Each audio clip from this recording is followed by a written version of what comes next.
Hello everyone and welcome to another edition of Behind the Success with, of course, the best face you can see on a Friday afternoon, Matthew BME. So today's guest is very special and very dear to my heart. First, because she's the director of the secondary school I graduated from, and two, because the story of this school over the past 15 years is very inspiring. And today we've arrived at the venue, we are trying to set up, and in a couple of minutes we're going to be interviewing the director and having a chat with some of the students, principal, and some members of staff. So stay tuned and just dive right into this.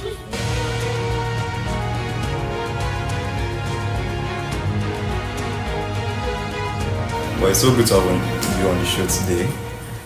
It's such a pleasure. And when I was coming here, it was quite nostalgic coming to an institution where I finished from. An institution where I'm also happy to be part of the success story. So, on the heels of you're clocking 15 this year, 15 years as an institution. I'm very curious, what motivated you to even start a school? A school.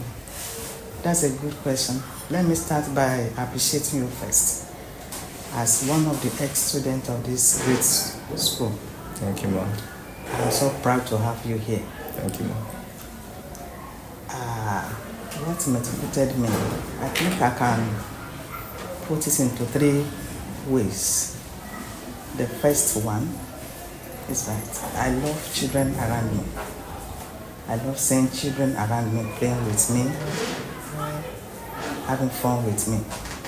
That is the first thing. Mm-hmm. And if you look at my name, my Yoruba name, Romoke. So I think that name is the one encouraging me. Then apart from that, I was once a teacher, a public teacher in secondary school. Mm-hmm. I spent precisely 14 years before I resigned. And during my stay in the public school, I realized that some children, they were willing to be educated, they were willing to have a very sound education. Mm-hmm. But due to some financial crisis or financial incapability, and most of them, you see it in them, that they really want the future, but no assistance and no encouragement. And if you look at the public schools, yes, public school is still good. It depends on the administration of the school. But some of them, they need a very close monitoring, a very robust educational system that can put them out of that shy, timidness, and other things. So from there, one day I thought about it, that though before we even started Adedokun, around my place, there are so many schools operating there. But I thought of it that if I have the means, if God really wants me to do this, He should give me a vision towards it. Because I had the passion to assist, especially those children. And that is the second factor. Then the last one, why even naming the school Adedokun? Yes. The name is my father-in-law's name. The man was a great man. Yes. The man, during his time, he married only one wife and had 5 children. But he made sure, despite all the odds and turbulent situation then, he made sure that he gave all of them sound education. All of them were so graduates. They were graduates. And during that time, it was very rare to see a kind of parent that will dedicate all his life to educate his children. All his children, Yes, not even some. Not even some. Oh. And when I joined the family, he gave me that encouragement that I shouldn't see myself as a woman. I should see myself as a leader. That being a woman doesn't mean that I cannot get what a man does. So when we wanted to name the school, I thought of so many things that this man has impacted in my life. I made my husband know that it is high time we immortalize the name. And that's why we came up with Adedokun International School. Wow. So those are the three things that actually motivated me. We thank God for that. I mean, I would never have thought that was the reason. Yes. That you thought of the name Adedokun International School. Yes. So it's a good one, and I think over the past 15 years, you've done a great job in immortalizing his name. Yes. And it brings me to the next question. Starting not even just a school, starting any business in Nigeria, there are a lot of challenges you face. So many. In fact, we can't finish that today. I will just summarize some. Yes. So I just want to know some of the challenges. The first one, why establishing the business in Nigeria? As we all know the country, how it is, the fear that how do we start? Who do we employ? How do we run it successfully? That fear is already there. And apart from fear, the staff you want to employ, how will you have the confidence in them? Trust. And the trust. We encountered so many challenges in terms of staffing, because some staff will come with good mind, with good intention, and some will come with another side. But you will not know until they start displaying those characters. But when God has a defined backing on a business, there's no way you will not overcome all the challenges. True. So apart from the staffing, financial capability, running a school system is capital intensive.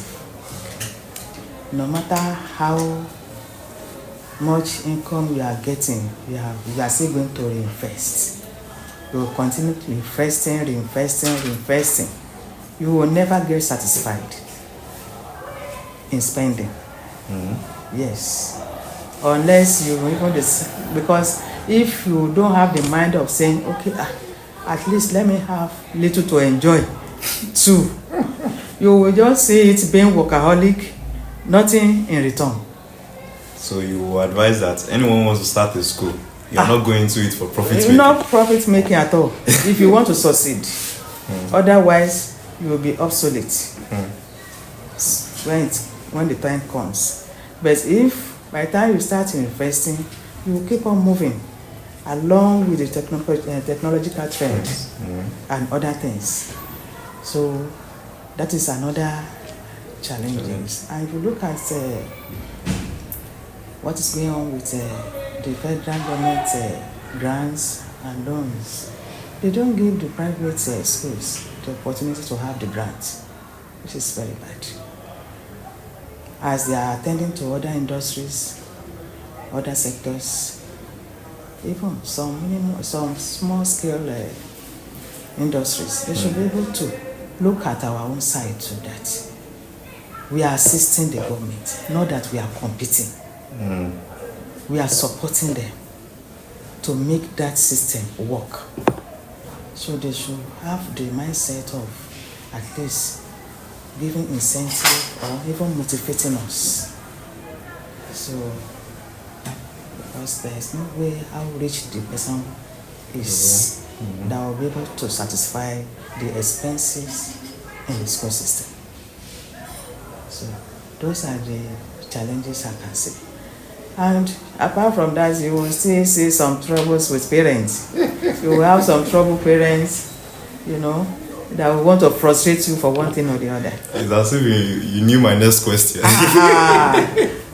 So I know that, for example, during my time here, I know your relationship with the parents, it was very close, very cordial. Yeah.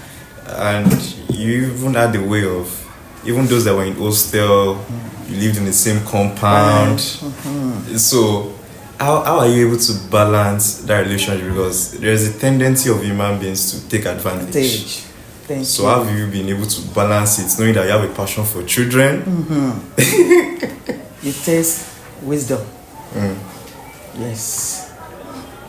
And when you are having passion for a particular job, you want to do it well. You will not want failure. I think that is part of what is encouraging me. If I can pull out from public sector to establish a private sector, definitely I must have it at the back of my mind that I must not fail. No matter how temptation is. The parents is part of administration. You should know how to manage human beings. Sometimes you will see them, some of them that are troublesome.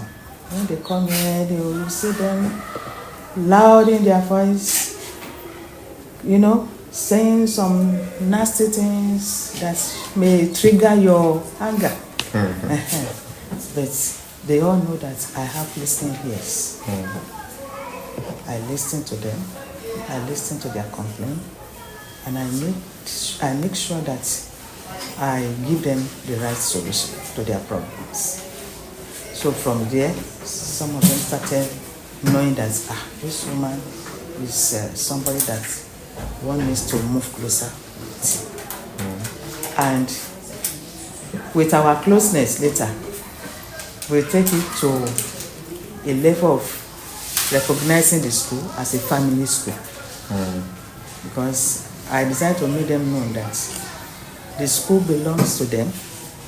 If we do it well, that means they are doing well. Yes. And the same thing with the students. We have Christians, we have Muslims. Yeah. During the Christian programs, you will see me participating. During the Muslim programs, I will be there. So even sometimes when the Christians are doing things, we see some Muslims participating also. So we've regarded ourselves as family. Even those of you that you have graduated from the school, you don't have siblings here again, you can say that you still do pay a visit to the school because you've considered the school as a school. So I really thank God for that because it's God divine backing to have a good relationship with parents. Wow. So between now, or between when you started and now, what is the current population? How have you seen population grow? That's a very sensitive question. Okay, so for example, when you started, let me, I will give you. There's nothing to hide. When we started on a low number of enrollments.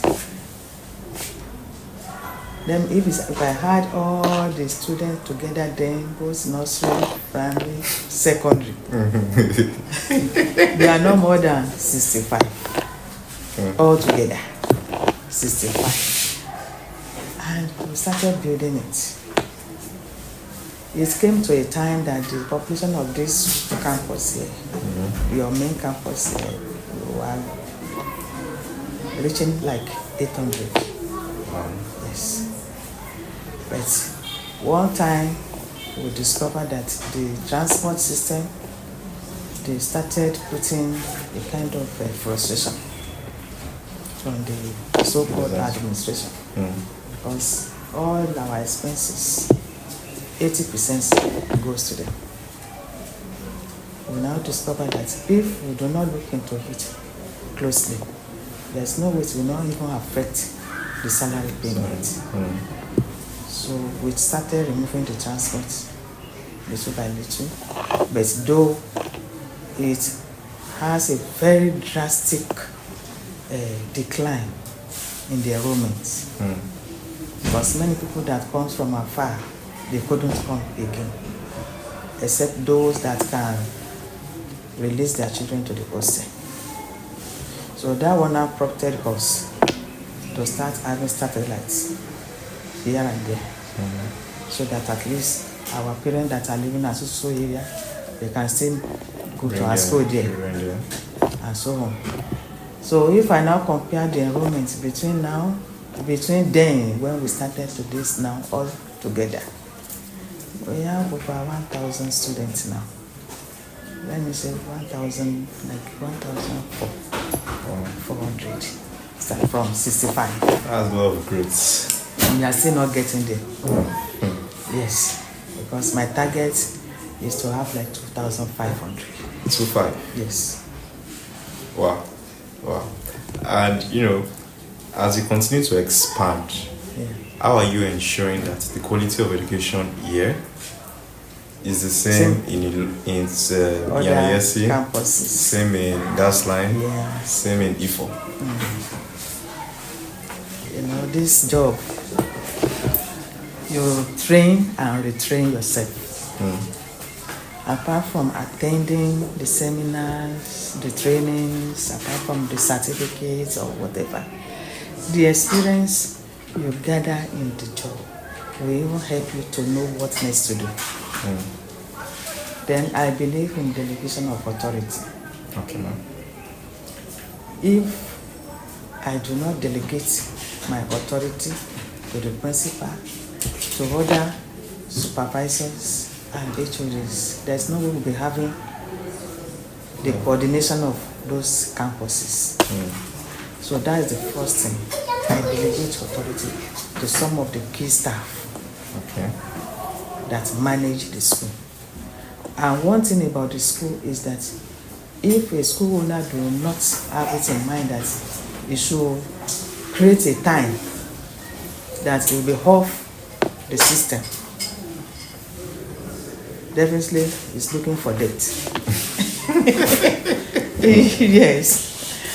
So when you are running a company, not even school, generally now, you should equally have the mindset of running it without your presence. And thank God the technology has made everything easy these days. So anything we want to do, we put it on the system. It's like we are running a system. Are you getting me? Yes, ma'am. We have organogram, starting from myself, the chairman, because he has his own role too. Down to me, down, even to the lowest cadre, like cleaners. So by the time we follow the system, everybody knows his or her duties to do. So other campuses too, I have my own managers. Let me call them managers.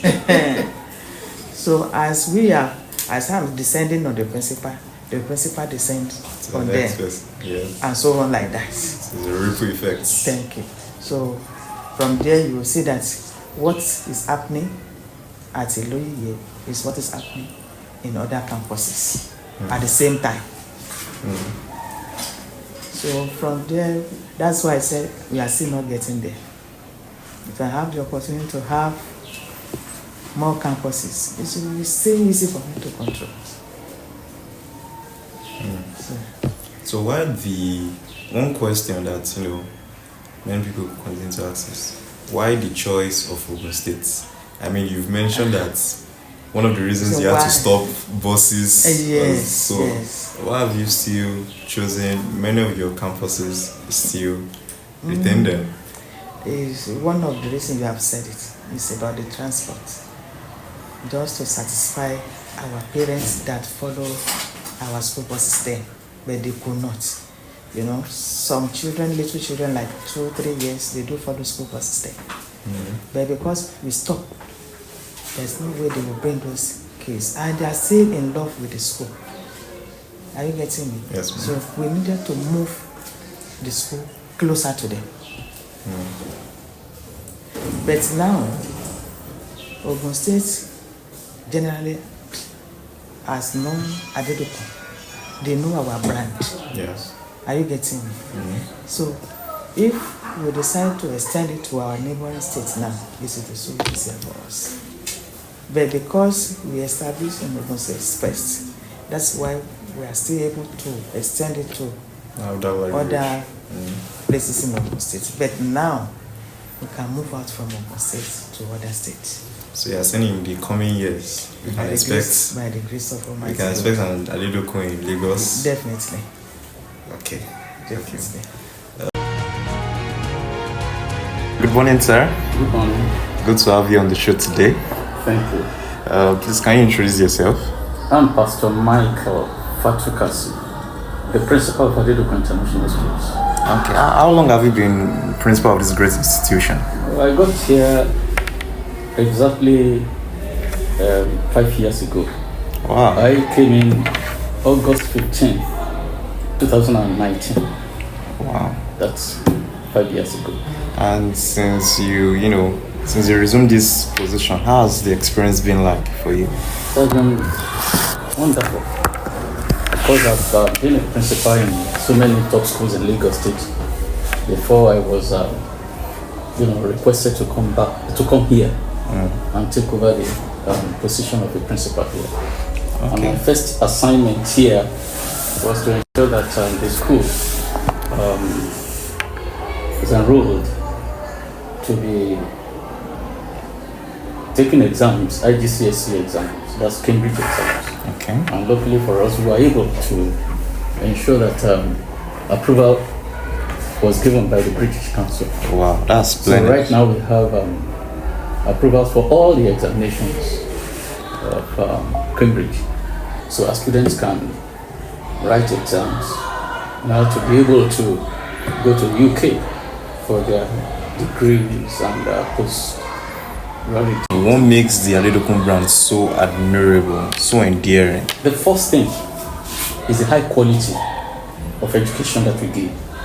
And it might interest you that we just don't build students in the area of academics. Okay. Sports, we are there. Competitions, we are there.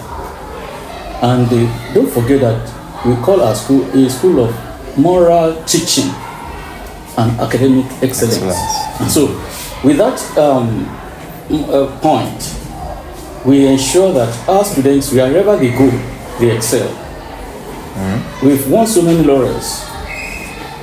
Just this year, our senior girl, the senior prefect girl, came as first runner-up at the competition organized by the Federal Innovation, Science and Technology Ministry.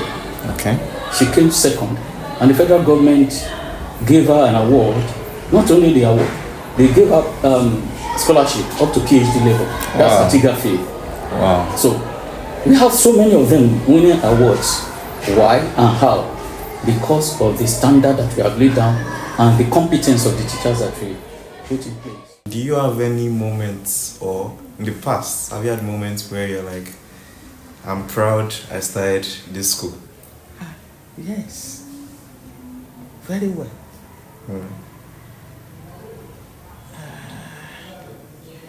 Let me go back to memory lane. You know, when I said I resigned from public schools, Yes. the date of my resignation was like the end of a month. And there was a particular amount of salary I was earning then. It was painful, but later on, I'm even thanking God. Are you getting me? The second month, on the 1st of next month, the following month, the government increased the salary. Let me say how many percent? Was it like 300%? Wow. if you were earning 50,000 naira before and you are earning 150,000 naira. 150,000. You know, it will be very painful. True. I almost cried that day. But my mind was telling me that, are you regretting? Are you getting me? Because there is no going back. So I said, wow, 150 to 50,000. Okay. Let me put all my resources here and see if I can see equally earn that money. The amount. So I placed myself on my old salary here because there's no way I will retrieve that kind of government money. So I was paying myself 30,000 naira even instead of 50,000 naira. When I joined, I was paying myself 30,000 naira. So later on, when the school started growing, I started increasing my own. As I'm increasing the staff, I was increasing my own too. But that is not even the bone. You know, when you are doing something that is making you happy, there's no way you will not be proud of doing it. Yes. The moment I see my students, you know, performing excellently well outside, giving me a victorious news, I always feel, you know, happy that, wow, so I could do this.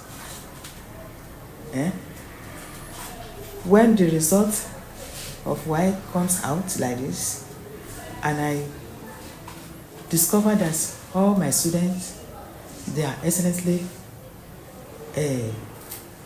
well in the result, it gave me a lot of joy. When I now hear that my students are in the universities and they are graduating with first class, honestly, you won't know the amount of joy I do have there. So all the children that pass through Adedokun, I consider them as my children. Even you, when you are studying law, I do follow you. Yes. I used to tell the students when they are here, when they are in SS3, that if you leave Adedokun today, that doesn't mean that the relationship ends there. Ends there, yes. I will continue to follow you and see whether you are doing well or not. Because I know that you are my future. And I pray that God will continue to bless all of you. Amen. Amen. Thank you so much, ma, for your time. You're welcome. And happy 15th anniversary again. Yes, thank you. Many more years. Amen. 30, Amen. 45, Amen. 50, Amen. and even 100. Amen. Thank you so much, ma. You. I appreciate all of you. Thank you, ma. God will continue to enlarge the course. Amen. Yeah, that is top. I know that that's where you are starting. Amen. And God will take you to greater heights. Amen. All your siblings too, God will bless them. Amen. And mommy will live long Amen. to enjoy the fruit of her labor. Amen. Thank you very much. Thank you, ma. Thank you so much.